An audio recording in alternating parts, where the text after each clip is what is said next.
సింగరేణి సంస్థను కాపాడుకోవాలంటే బీజేపీకి అవకాశం ఇవ్వొద్దని మంత్రి హరీష్ రావు పిలుపునిచ్చారు.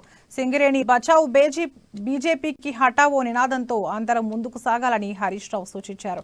భద్రాద్రి కొత్తగూడెం జిల్లా బొజ్జాయిగూడెం సమీపంలోని సమ్మక్క గద్దల దగ్గర ఎస్ఎస్ ఫంక్షన్ హాల్లో ఇల్లందు ఎమ్మెల్యే బానోత్ హరిప్రియ నాయక్ అధ్యక్షతన జరిగిన సన్నాహక సమావేశంలో మంత్రి పాల్గొన్నారు. ఈ నెల 18న ఖమ్మంలో జరగబోయే బీఆర్ఎస్ ఆవిర్భావ సభను విజయవంతం చేయాలని హరీష్ రావు పిలుపునిచ్చారు.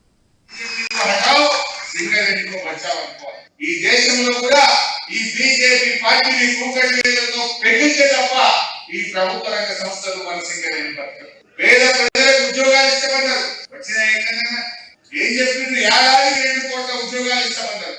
అంటే ఇప్పటికి 16 కోట్ల ఉద్యోగాలు ఇవ్వాలి.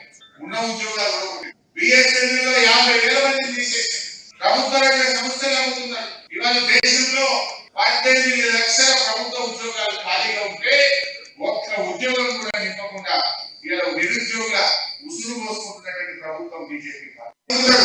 రైళ్లు అమ్ముతున్నారు,